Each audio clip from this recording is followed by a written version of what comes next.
Osée 2, verset 8 chez moi, 10 chez toi. Il dit, elle n'a pas reconnu que c'était moi qui lui donnais le blé, le mou et l'huile. Et l'on a consacré au service de Baal l'argent et l'or que je lui prodiguais. Israël, cette nation-là, qui est imagée par la femme, n'a pas reconnu que c'est Dieu qui lui donnait le blé, que c'est Dieu qui lui donnait l'or, que c'est Dieu qui lui donnait le mou, c'est Dieu qui lui donnait l'huile.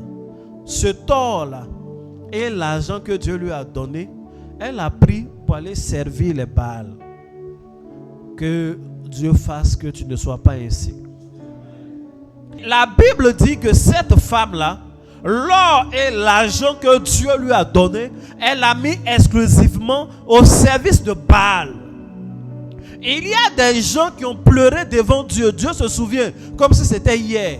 Il y a des gens qui ont pleuré à l'église et ils ont eu le travail, mais aujourd'hui tout leur argent c'est dans des bars et des boîtes de nuit que ça finit. 10 francs de son argent ne va pas à l'église. Et il est sur les réseaux sociaux. Il insulte les gens qui font les offrandes. Il insulte les hommes de Dieu. Peut-être même qu'il est connecté. Il va dire je suis un escroc. Mais quand il n'avait rien, il pleurait. Quand on lui demande de payer la dîme, c'est de l'escroquerie. Mais ça ne le dérange pas de finir son argent dans des champagnes hors de prix. Ça ne le dérange pas de prendre des suites à Asseni pour le 2e bureau, le 3e bureau. Ça ne le dérange pas de donner 100 000, 200 000 à une petite fille qui est née en 2006 et maintenant elle vient d'avoir 18 ans. Ça ne le dérange pas de louer un studio à gauche et à droite pour ses différentes maîtresses parce qu'il a un visage connu. Il ne veut pas qu'on le voit dans les hôtels. Il paye les factures de ces endroits-là. Il paye les loyers de ces endroits-là. Mais si on lui dit, envoie 10 000 francs, on va compléter pour louer le cadre où l'église prie. Il trouve que c'est de l'escroquerie. En fait, l'or et l'argent que Dieu t'a donné aujourd'hui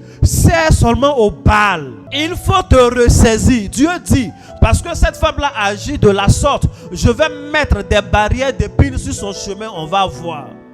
Que Dieu ne te fasse pas cela. Il faut te ressaisir. Il y a des gens, leur force n'a jamais servi dans la maison de Dieu. Il ne peut jamais soulever une table à l'église. Il est trop choqué pour ça. Elle ne peut pas attraper un balai à l'église. Elle est trop choquée pour ça. Pourtant, avant, l'église n'avait même pas de carrelage. Tu venais te coucher à même le sol. Priez Dieu pour qu'il t'aide. Aujourd'hui, Dieu t'a aidé un peu. Tout ce que tu as comme force, tout ce que tu as comme énergie, tout ce que tu as comme finance, Dieu ne voit rien de ces choses. Il faut te ressaisir. Voici l'une des marques de l'ingratitude. C'est prendre ce que Dieu nous a donné pour faire autre chose. Tu étais à l'église. Tu avais mauve encore quand tu venais à l'église. On t'apprenait un peu à jouer à la batterie, au piano. Aujourd'hui, tu sais jouer. Quand il y a 31 décembre, on dit 31 décembre, viens à l'église. On va chanter, tu vois, comme tu joues bien là. Tu vas jouer, on va rentrer dans la nouvelle année. Tu dis non, tu ne veux pas. Parce que les maquis de Makori la payent bien. Le même 31 là, tu dois jouer là-bas. Or, quand tu avais mauve là, les gens de ces maquis là ne te connaissaient pas.